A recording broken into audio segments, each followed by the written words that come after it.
Welcome to Alaska Weather, a production of Alaska Public Media and the National Weather Service, Alaska Region. Produced and broadcast daily from the studios of KAKM, Alaska Weather provides complete forecasts, public, marine, and aviation for all of Alaska. Alaska Weather is made possible by the following sponsors.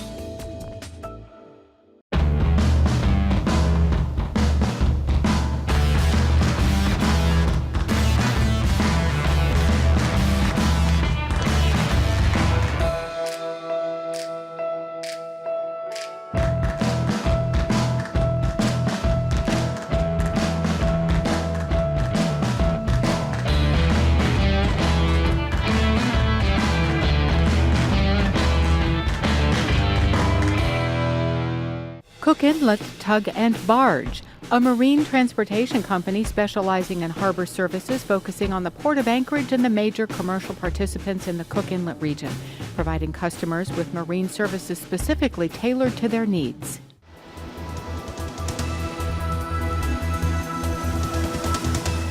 The National Weather Service. Good Monday, everyone. I'm meteorologist Dave Snider with the National Weather Service. It is the 11th of May, and as always, we encourage you to stay up to date with your local weather information for your village and community by going to weather.gov/Alaska or arh.noaa.gov. The weather info line is open at 800-472-0391. You can find information during the day on Facebook, on Twitter, and on YouTube. Using the hashtag AKwx, you can communicate with other people about the Alaska weather that you see in your neighborhood and let the National Weather Service know what you're seeing on Twitter and on YouTube. After this broadcast, via our broadcast partner here at alaskapublic.org, you'll be able to get this complete Alaska weather show online on YouTube and on their website. Here's a look at the hazardous weather. Once again, wind and low humidity is creating red flag warning conditions there for the Deltana and Tanana Flats region, as well as the eastern Alaska range. Those conditions may continue into tomorrow. As we look around the rest of the region, we're watching mush out and very low water conditions for many areas along the Yukon and the Kuskokwim. All the areas that you see in some shade of blue here are at least some open and maybe even mostly open. Areas along the Tanana Valley, west of Fairbanks and downriver there are open indeed. And the lower Yukon Valley right now is still mostly ice as of the latest River Watch reports. Teams from the National Weather Service and the state of Alaska are flying the main branches of the rivers and giving us daily reports, and this will be updated during the day. If you are along the rivers and you have observations of ice you'd like to report, you can do that via the website there or the phone number for the River Watch. Contact the VPSO in your community or village and relay that information that way. Or if the River Watch teams are coming through, certainly tell them what you see. They'll certainly appreciate your reports. This is the latest. No warnings, no watches, no advisories anywhere along any of our Alaska rivers. And once again, the river levels themselves seem to be very low, supporting mainly a mush out for the season so far. Meanwhile, fire danger is an issue, and it's growing around some of the lower interior. You can see some of the values there have jumped up to extreme levels at this point, so pretty dry conditions. And again, that supports that red flag warning that we saw across the Deltana, Tanana Flats region, as well as the eastern Alaska range. Hit and miss, high fire danger across the Matanuska Valley, parts of the Copper River Basin, and west of the Alaska range in the upper Kuskokwim area. So once again, we're moving into the drier time of the year. This is no surprise considering the lack of precipitation we've seen during many places in Alaska over the winter season. Here's a look out to the west now, and the Bering Sea satellite picture shows a healthy area of low pressure south of the Aleutians. This will move northward as we head into the coming days, supporting a little bit more moisture working into the central and western Aleutians as we get toward the midweek. Another wave still developing across eastern Asia will continue tracking across the western Pacific as we go into the late week and then gradually move toward the Aleutians as we head into the weekend. As we look across the rest of the state with a visible satellite picture, the day's getting just long enough now that we can use my favorite weather tool. You can actually see the cloud motion there as we go ahead in time. Notice that low pressure system across the Gulf, a lot of dry air being pulled into that, and still staying far enough away from southeastern Alaska for our friends in the Panhandle to enjoy some fine Alaska weather as we go into the mid parts of May. In the meantime, north of the Alaska Range, hints of sunshine here and there from Norton Sound eastward and into the middle Yukon Valley. And also we're seeing some cloud development across the western Yukon. We'll be watching this area here for perhaps some showers, even a chance of a thunderstorm as we go ahead into the next several days there as conditions are gradually warming up. And the warm up that you've had in the middle Tanana Valley as well as most of the Yukon Flats, that looks like that will continue well into the week. Here's the weather map. Right now, high pressure sitting across southern parts of southeast at 1,021 millibars. It's working against low pressure across the central Gulf. There's some areas of light rain along a frontal boundary that's lifting north and pushing east, but oh so slowly as it's running into that ridge. So right now, high pressure is southeast friend, keeping things high and dry. And across the middle Tanana Valley as well as areas southward, we've seen plenty of sunshine today, but clouds have been working into south central, and there have been some areas of rain on either side of the Kenai Peninsula and Cook Inlet there. We saw some around Kenai and Portage earlier today. A weak front's dropping southward across the Alcan border. That's attached to low pressure moving into the northwestern provinces. As that happens, we're seeing a little bit of rain just east of the Alcan border. Most of that was staying away from the Alaska side. Low pressure just south of St. Lawrence Island at 1,006 millibars is pushing a weak wave or disturbance right up into the southwestern coastline. That was producing a little bit of light rain reported around Cape Newenham. High pressure to the west of that is keeping things fairly calm across the Bering right now as the ice continues to break up quickly. And low pressure just south of the Aleutians is working northward. That's at 986 millibars. It will continue to drop in pressure as we head into tonight at 979 millibars. Low pressure across the central Gulf at 1,007 millibars will slosh some rainfall up across Prince William Sound and the Kenai Peninsula. Most of that staying right over the hills all the way down toward Homer and Seward, and then eastward, maybe as far east as Yakutat, but really most of southeast looks to be fairly dry tonight. Showers will be found across some of the higher terrain and the plateaus there as we get into the interior and north of the Alaska Range. Once you get north of the Yukon, some showers may be found, but most of that stays south of the Brooks Range. To the north of the Chukchi Seacoast, you see a wave of low pressure there just north and west of Barrow at 1,010 millibars. That front holding back some of the colder air from reaching the coast at this point, but there may be some fog between the frontal boundary and the coastline itself. That includes areas around the Beaufort Sea. A look out to the west shows low pressure west of St. Lawrence Island hasn't budged much. There may be some snow showers close to Amonic and points northward, but it should be fairly isolated. Fog is possible as far as the North Pacific goes all the way out toward the eastern coast of Asia, and low pressure is working toward the Aleutians again, with the occlusion crossing the Aleutians as we head through the daytime on Tuesday. Out ahead of that, periods of rain should be expected, and notice that the pressure gradient's tightening up here. We expect the winds to come up as well as the seas as we head into Tuesday afternoon and evening, but should be a quick recovery for the central and western chain. A few showers, maybe even a thunderstorm could develop there if the air is warm enough and unstable just to the west of the ridge on Tuesday, but most of that should not affect most places in Alaska. For showers to continue across the eastern Gulf, we expect that area of low pressure to gradually sneak northward. It still looks like most of southeast will enjoy a fair weather day as we head through Tuesday. Showers and maybe a thunderstorm across the Yukon possible tomorrow, but it looks like most of that will just be in showery form across the central and eastern parts of the interior, so no major thunderstorm threat there, it looks like, at this point tomorrow. Pockets of rain and snow possible across the eastern Beaufort Seacoast for Tuesday, and then that seems to wind down as a frontal boundary drops southward, but kind of hugs the coast as we get into Wednesday. A few snow showers north of the Bering Strait. Rain and snow showers are possible for St. Lawrence Island. And then rain is a little bit more likely as we head into south and western Alaska and Kodiak Island as the front starts to stretch out into more of southwest and more of the Kodiak Island region as we get by Wednesday afternoon. And still, looks like most of southeast remains fairly dry and under the protection of high pressure at 1,022 millibars. Prince William Sound may catch a brief break there midweek, but as this system starts to push eastward, you'll see your wet and more cloudy weather return. A look to the south and west, south of Adak and Atka shows another wave of low pressure developing out of the North Pacific, and we'll see how that one takes this place as we head into late week. In the meantime, temperatures today were fair and comfortable for parts of southeast. You see lower to mid-40s for many. In fact, Haines and Skagway nudged up on that 60-degree mark. As you head southward toward Petersburg and Wrangell and Ketchikan and Annette, most areas were just shy of 60 once again. Hyder made it to 66. Around Queen Charlotte's, it was in the mid to upper 50s. The southern Yukon around Whitehorse and Points West also in the 50s and low 60s today. Prince William Sound saw temps in the upper 40s to mid 50s. Valdez was 54, Cordova 49, Middleton Island was 45, 53 with some showers in the region around Kenai today, 54 in Anchorage also looking at some light rain. especially closer to the mountains. Talkeetna was 59 degrees. Heading northward, Healy showed 53, Fort Greely was 59, Fairbanks was just shy of 60 at 3 o'clock. And Eagle was about 52 with Northway at 47. Fort Yukon was sitting at 63 degrees. Old Crow was 46, 45 around AKwx Pass. Lower 60s for the Arctic coast. As you get around the Horn there, temperatures closed in on the 40-degree mark, warming up in Kotzebue Sound. It looked like Kivalina was up to 38 with Kotzebue at 43. Tin City was showing 40 degrees with 47 at Nome. Mild around Norton Sound with Unalakleet at 52 degrees, 36 in St. Lawrence Island.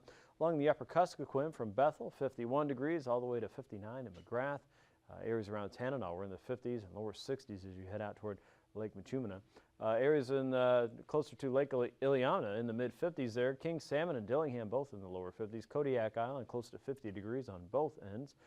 40s and 50s for the Alaska Peninsula with Sand Point at 54. Lower 40s for St. Paul and St. George.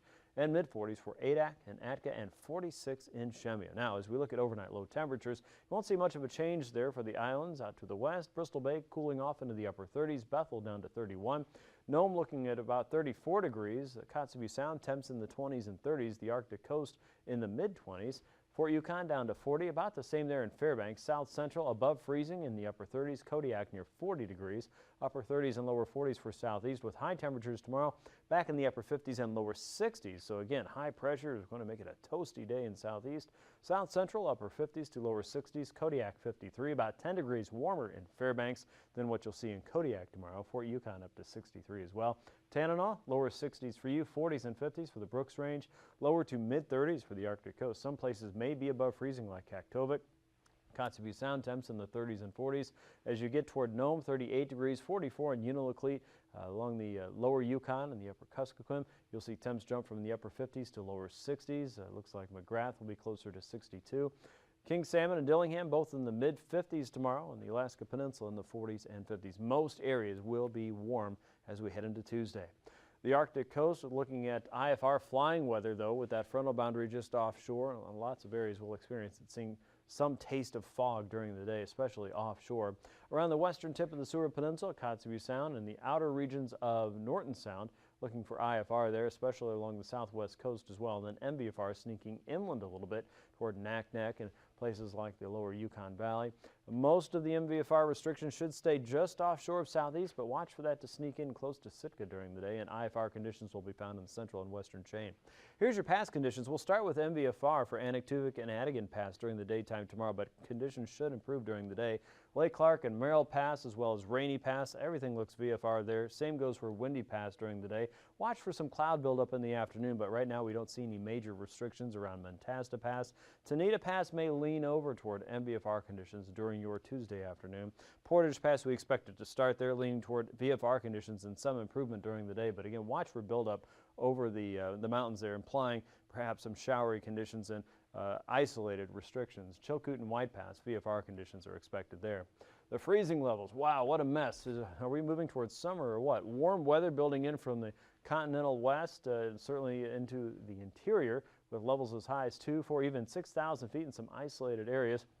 And then warmer weather moving off the North Pacific with levels just about 10,000 feet as you reach into the Aleutians. So a lot of changes taking shape here. The surface freezing line nosing up on the Brooks Range and then still hovering closer to the lower Yukon Valley and just south of St. Matthew. Icing potential is going to be way up there. Look for light to isolated moderate across the north slope above 8,000 feet.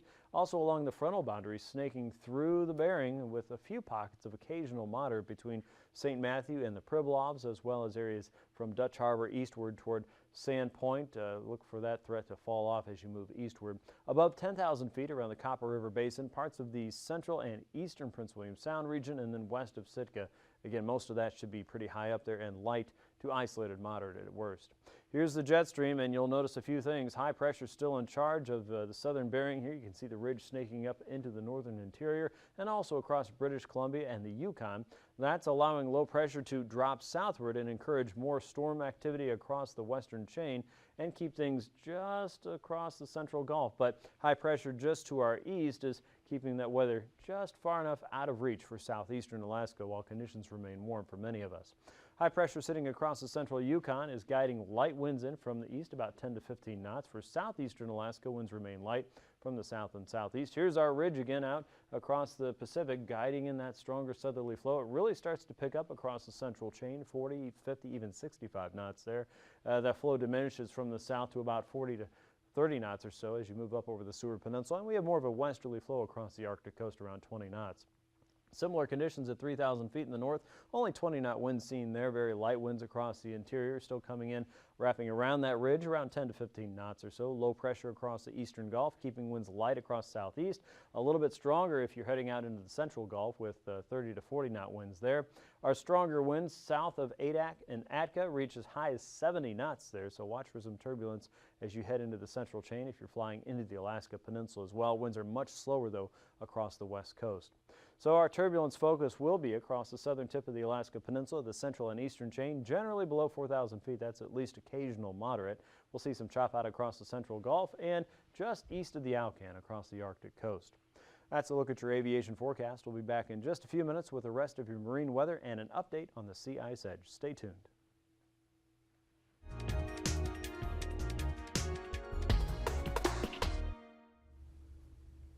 Good evening, everybody. I'm Mary O'Connor with the Alaskan Aviation Safety Foundation and the National Institute for Occupational Safety and Health. Thanks for tuning in. This evening, we are fortunate to have Bryce Banning back on our show. Bryce is an aviation accident investigator with the National Transportation Safety Board. He's based in Fairbanks, Alaska. Bryce, welcome back. Thank you. As we mentioned on our last show, Bryce is in Anchorage working with a team on a special investigation report regarding PIREPs, or pilot reports.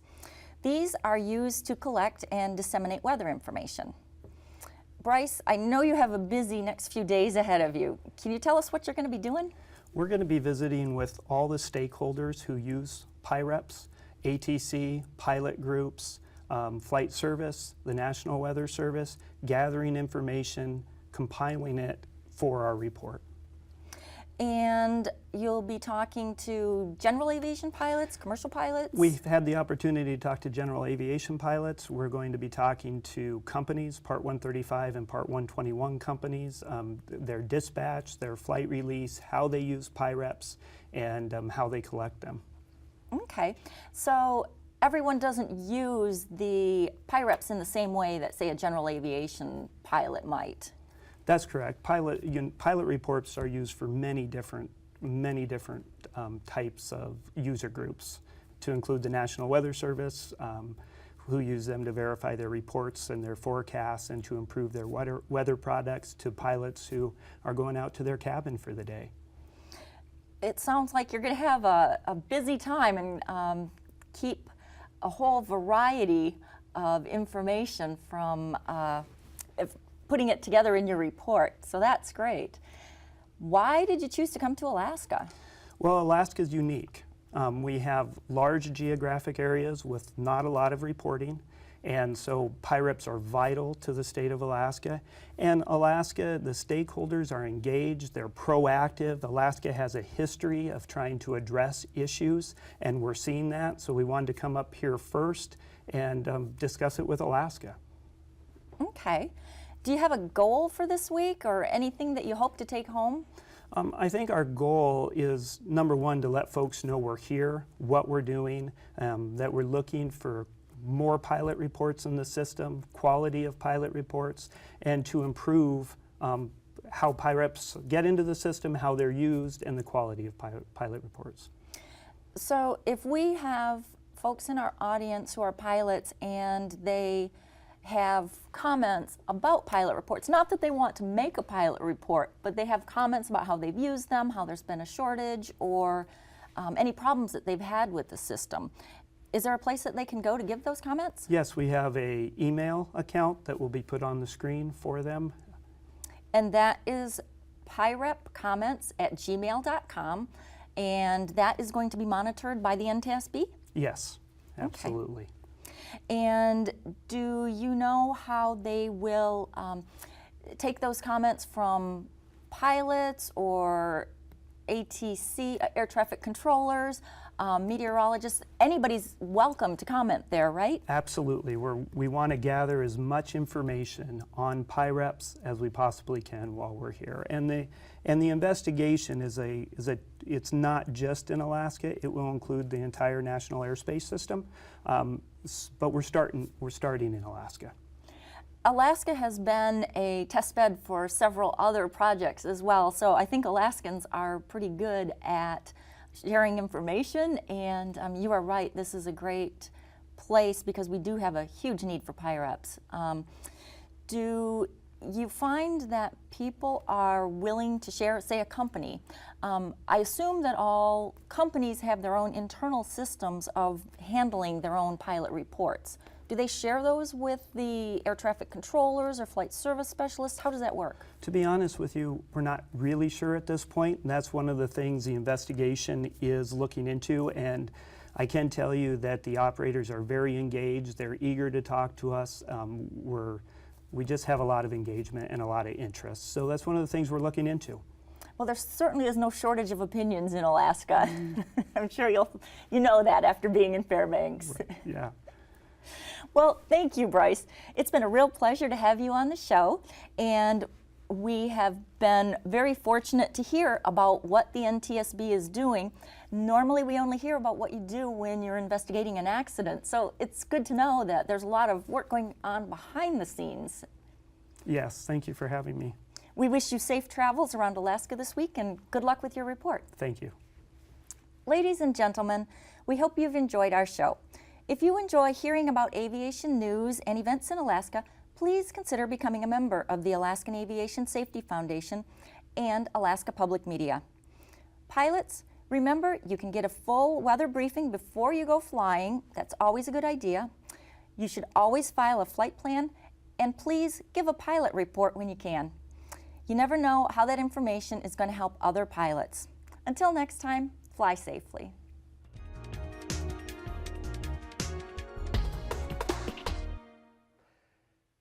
All right, time for a look at today's sea ice edge, and you notice a big difference out here in the western Bering as warm weather continues to build northward and just chew up the ice. Now, wind currents right now are fairly light across many areas in the northern Bering, and they will be strengthening as low pressure continues to build northward into the midweek or so. So watch for a lot of changes in the ice out across the west coast and probably north of St. Lawrence Island as we go. You can always get the latest at weather.gov/Anchorage/ice.php. Just look for Sea Ice Desk on the left-hand side of your screen when you get there.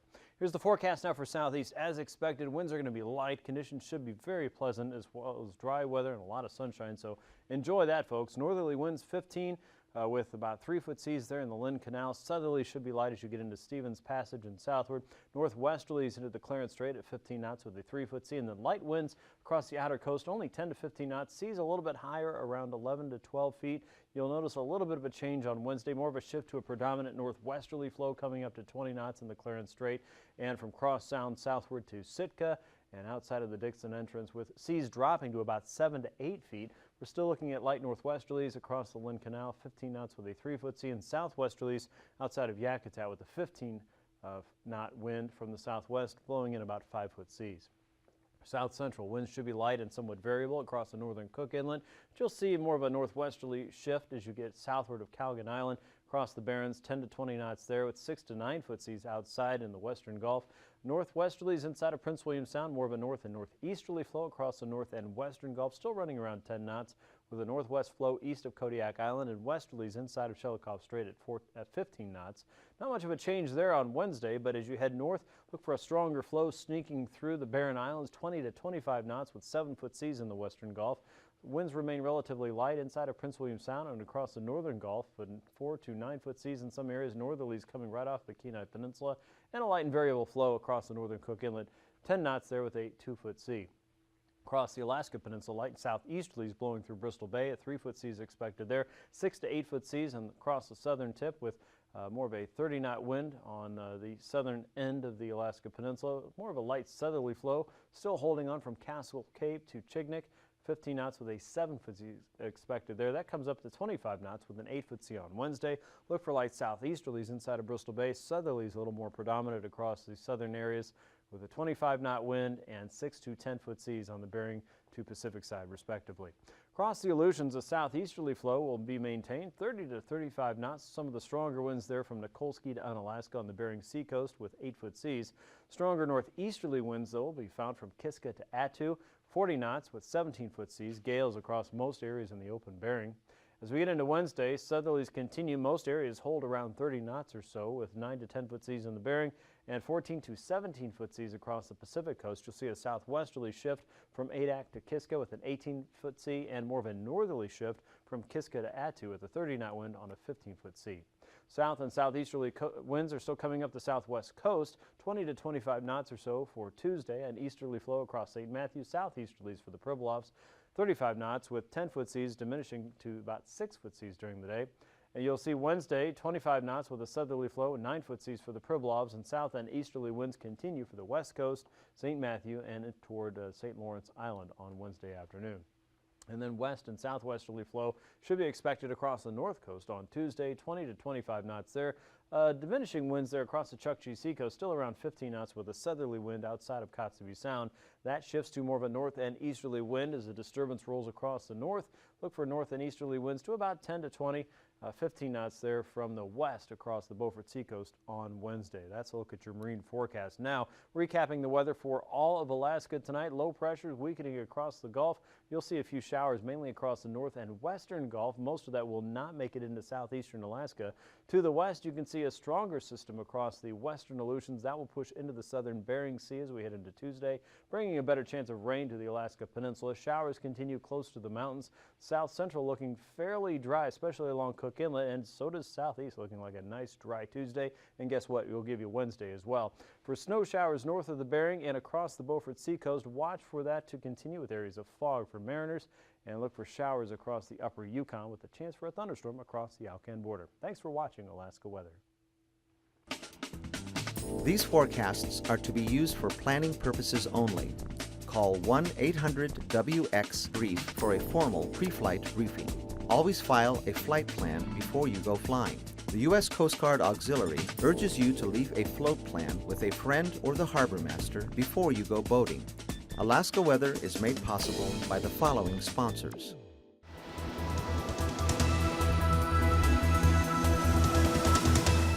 The National Weather Service. Cook Inlet Tug and Barge, a marine transportation company specializing in harbor services focusing on the Port of Anchorage and the major commercial participants in the Cook Inlet region, providing customers with marine services specifically tailored to their needs.